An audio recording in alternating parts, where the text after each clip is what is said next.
Bien, nous allons donc continuer avec, en reportant notre intérêt sur ce que M. Phil Schneider nous avait appris. Phil Schneider est le fils d'un ex-sous-marinier allemand qui a été rapatrié aux États-Unis suite au projet Paperclip. Il a fait des études et il s'est avéré finir en tant qu'ingénieur géologue. Et voici ce qu'on nous en dit. La meilleure introduction à la vérité de la présence alien sur Terre est d'écouter à une des conférences de Phil Schneider, dont il a donné environ une trentaine. Il a été assassiné peu de temps après la dernière, en 96. Oui, ce qui en a fait la dernière, en fait. Il a été trouvé mort dans son appartement avec une corde à piano enroulée autour de son cou.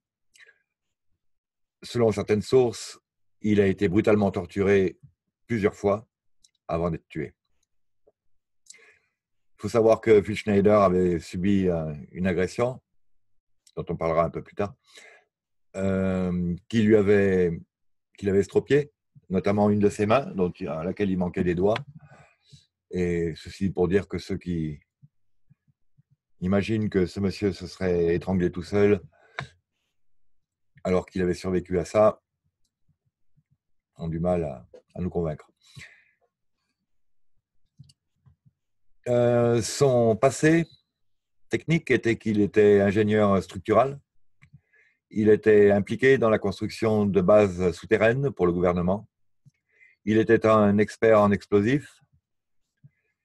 Il a été une des 3 personnes à survivre à une bataille entre de grands gris et des forces militaires américaines à la base souterraine de Dulce en 1979.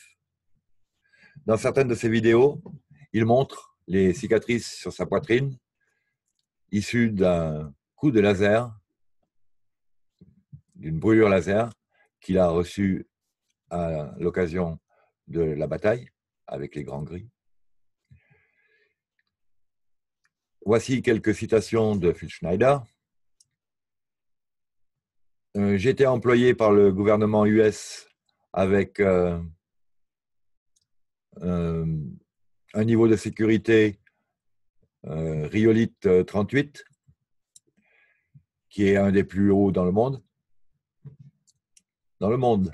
Ce qui signifie qu'à ce niveau-là, les frontières, je pense qu'on peut les oublier. Je connais à peu près 90 qualités de produits explosifs chimiques, dont certains très, très bizarres. J'ai été impliqué en 1979 dans une bataille armée avec des humanoïdes aliens et j'ai été un des survivants. Je suis probablement le seul survivant que vous entendrez jamais parler. Les black budgets, les budgets noirs secrets, sont des budgets donc secrets qui réunissent un quart, en gros, du PNB des États-Unis, du produit national brut, PNB.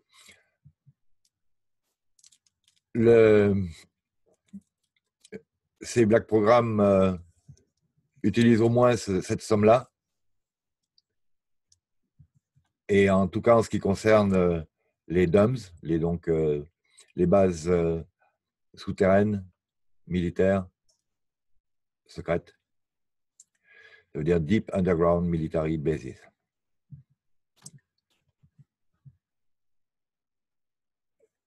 Ils ont construit au moins 129 bases jour et nuit, et de plus en plus depuis les années 40, 1940. Ces bases sont carrément de grandes cités souterraines, reliées entre elles par des trains à haute vitesse magnétique, magnéto-Leviton, donc à gravitation magnétique, qui peuvent avoir une vitesse jusqu'à Mach 2.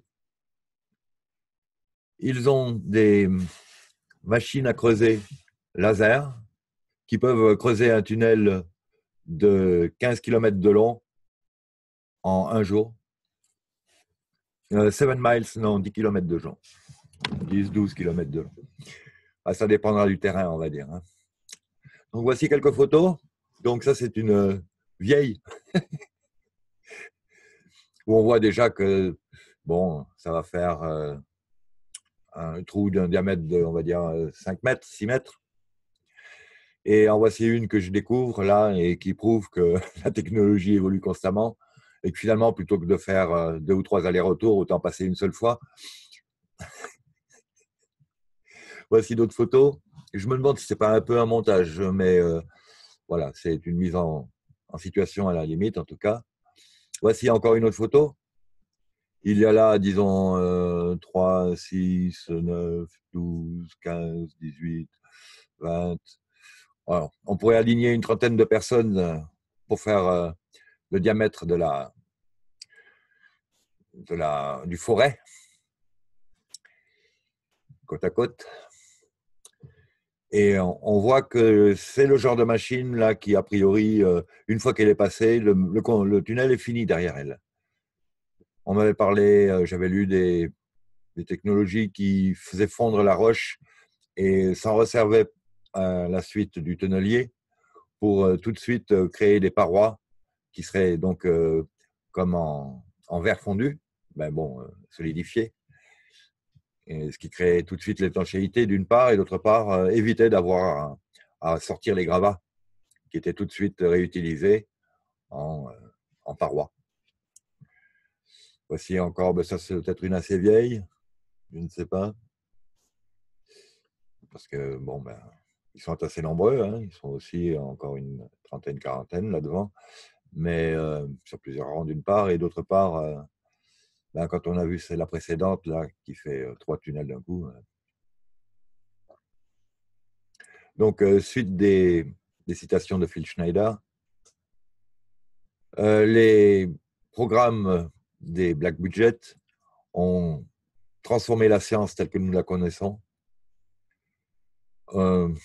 Basiquement, aussi loin que la technologie puisse être concernée, pour chaque année calendaire qui passe, les technologies militaires augmentent d'à peu près 44 années et demie, on va dire 45. Puis alors, ça date de 90, des années 90. Donc je pense qu'on peut même maintenant arrêter de mettre des chiffres. Le président Eisenhower a signé le traité de Grida avec des aliens gris en 1954. Donc en 1954, sous l'administration Eisenhower, le gouvernement fédéral a décidé d'outrepasser la Constitution des États-Unis en ayant un traité avec des entités aliens. Ce traité est appelé donc le traité Grida de 1954, qui donc fait des accords avec les aliens, disant qu'ils pourraient prendre quelques vaches et faire des tests pour leur technique d'implantation sur quelques êtres humains, mais qu'ils devraient donner des détails à propos de ces personnes impliquées. En retour, les gris nous ont donné de la technologie, telle que des ordinateurs, des bombardiers invisibles, camouflés, et l'antigravité, note du webmaster. Certains UFO appartiennent aux militaires. Pardon. Mais petit à petit, les aliens ont renié les conventions communes jusqu'à ce qu'ils décident de ne plus rien avoir à en faire. Je suis très inquiet à propos des activités du gouvernement fédéral. Ils ont menti au public. Ils ont enfermé les sénateurs. Ils ont bloqué les sénateurs. Et ils ont refusé de dire la vérité à propos des affaires aliens. Fin des citations. Il y a une histoire qui est difficile encore à vérifier. C'est que juste avant la signature du traité Greedy, d'autres races extraterrestres ont rencontré le gouvernement.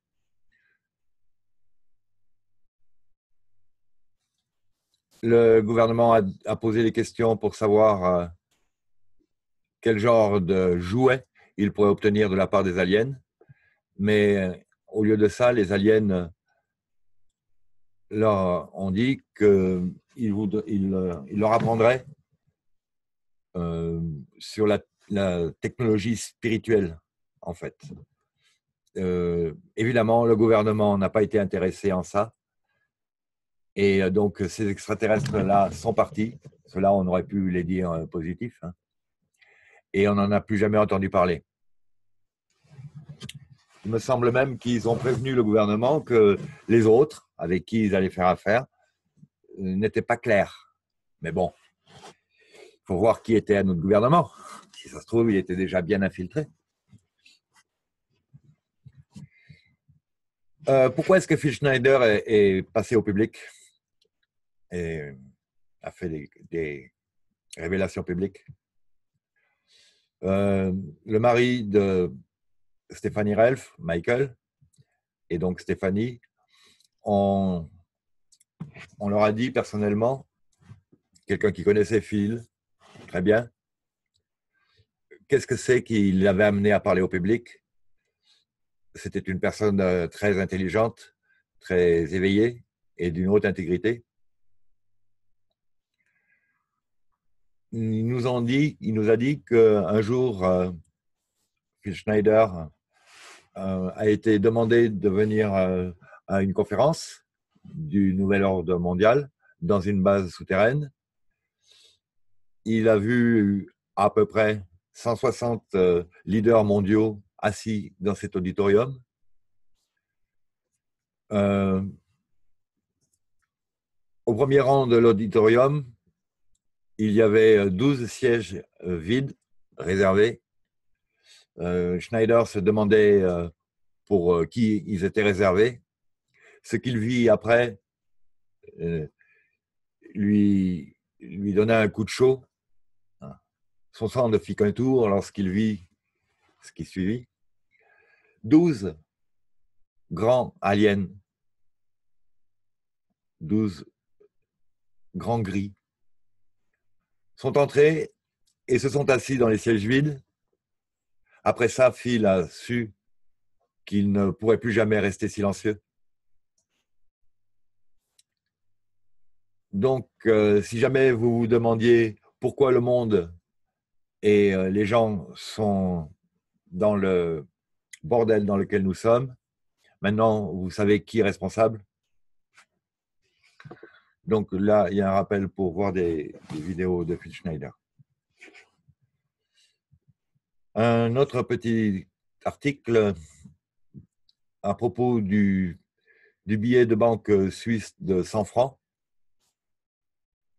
où on se demande pourquoi est-ce que Alberto Giacometti, en intitulant sa sculpture modelage l'homme qui marche, a représenté en fait quelque chose qui ressemble beaucoup plus à justement un grand gris. Et donc lui, Giacometti disait que c'était la Deuxième Guerre mondiale qui lui avait inspiré ça, mais vu les proportions des corps là, on peut se demander si c'est pas une histoire de couverture. Ouais, donc vous voyez les corps en question. Hop. Et le joli bifton, qui vaut plus grand-chose non plus aujourd'hui, même en Suisse. Hein. N'importe comment, nous croyons qu'en réalité, ce billet décrit le grand alien gris que Phil Schneider a vu à ce meeting du Nouvel Ordre Mondial dans la DAMS. Donc, il répète un petit peu ce que je viens de dire. Les aliens ne sont pas si aliens, étrangers. Beaucoup de ce que nous pensons savoir à propos des aliens nous vient d'Hollywood. Pourtant, deux histoires indiquent que les aliens ne sont pas aussi étrangers qu'ils aimeraient que nous le croyions. Et certaines de leurs habitudes et préférences sont similaires à celles des humains normaux. Les aliens utilisent un tapis et des tableaux de bois tels que les juges le font. Nous savons que le pasteur chrétien Bill Schnoebelen,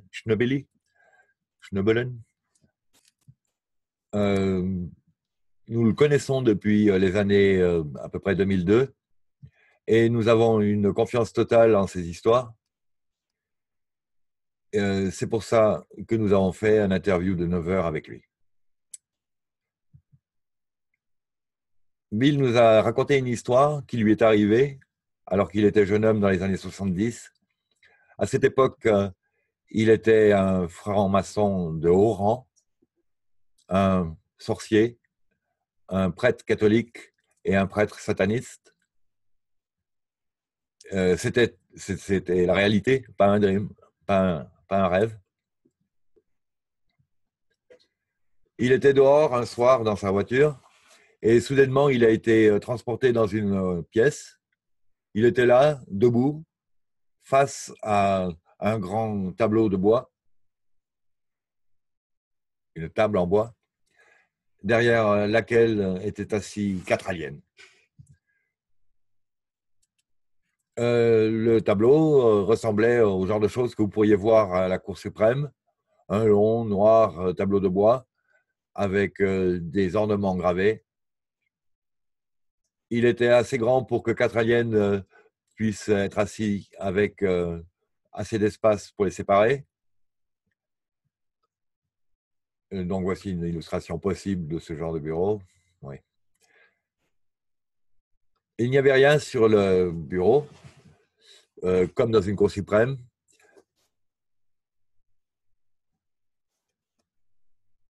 Et comme le devant du bureau était plus haut que le reste, il ne pouvait pas vraiment voir ce qu'il y avait sur le bureau. Rappelez-vous que je vous ai dit plus haut que nous étions sous la loi maritime dans une dictature militaire en état de... comment on appelle ça déjà? Sécurité nationale, état d'urgence. Le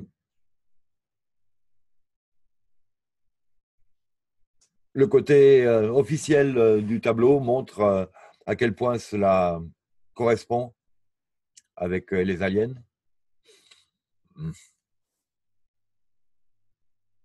Bon, là, il commence à décrire, donc on s'en fout.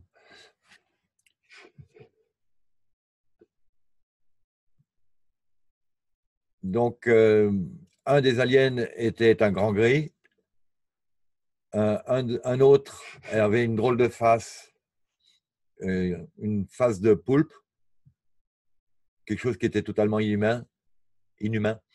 Le troisième ressemblait à un nordique, avait le type nordique, un aspect humain avec des cheveux blonds. Un des aliens au centre était tout en noir, grand et masqué. Il ressemblait un peu à Dark Vador, étrangement. Pas vraiment exactement. Ceci s'est passé bien avant que Star Wars ne sorte, le film. Les aliens ont questionné Bill à propos de secrets maçonniques.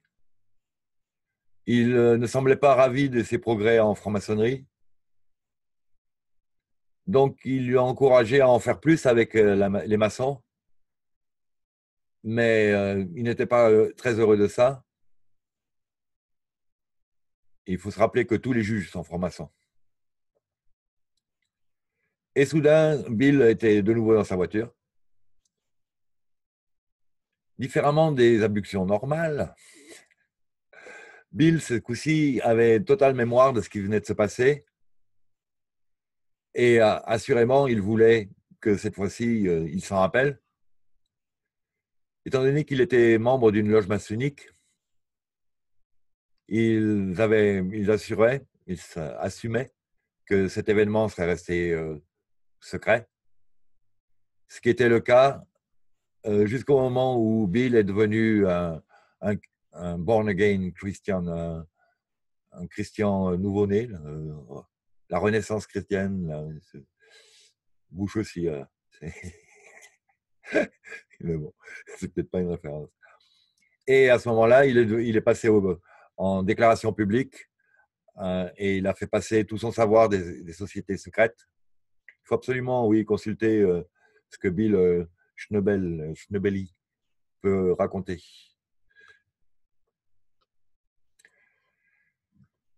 Donc, il faut noter la présence à cette table de l'alien nordique. C'est très important. C'est important. Et c'est une évidence, c'est une preuve que les Nordiques sont aussi mauvais que les autres aliens sur Terre. On reparlera des Nordiques plus tard dans cet article. En note, nordique, dans cet article, sera utilisé dans le sens d'alien nordique et à ne pas confondre avec les humains nordiques. Même s'il y a des ressemblances communes physiques, ils sont très différents. Nous croyons que la plupart des vidéos YouTube montrant des personnes fameuses avec des pupilles à fente verticale montrent en fait des nordiques aliens, pas reptiliens, et que l'œil à pupille fendue semble être le seul changement qu'il y ait entre l'apparence nordique humaine et nordique alien. L'apparence. Vous pourriez penser que le fait que les aliens utilisent un tapis, des tableaux en bois et un décor humain, quoi, on va dire, n'est pas important. En fait, il montre que toute l'image qu'ils ont montrée d'eux en tant qu'êtres surnormaux est un mensonge. Ils ont beaucoup de ressemblances avec l'homme normal, avec quelques technologies particulières qui les fait se remarquer. Suite. Les aliens agissent tels des légistes, des avocats. Cette autre histoire est plus difficile à vérifier, mais nous ne trouvons pas de raison de ne pas y croire. Un jour, nous avons croisé une femme à une plage de Floride et que nous avons retrouvée à de nombreuses occasions. Elle avait un ami dont le père était présent à Roswell durant le crash alien. Et histoire qui a été couverte par la suite avec cette histoire pathétique de ballon météorologique. Au cours de la conversation, elle a mentionné quelque chose que nous croyons dont elle n'avait pas saisi toute l'importance de la chose. Le père vit que lorsque les aliens vinrent rencontrer les militaires américains, il avait un attaché-caisse attaché à son bras, tout comme s'il était en train d'agir tel un avocat normal. La Terre est dirigée par des corporations.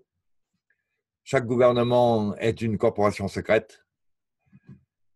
Une fois encore, nous avons la preuve que nous sommes sous une loi maritime, dans une dictature maritime, dans une dictature militaire, en état d'urgence nationale. Nous postulons, d'après les histoires ci-dessus, que l'univers est aussi dirigé par des lois et des corporations. Des indices nous ont été donnés dans le film Jupiter Ascending et le livre excellent Battlefield Earth, Terre, champ de bataille, par Ron Hubbard.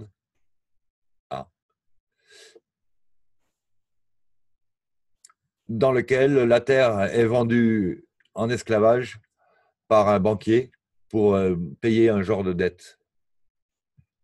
L'aspect légal est important.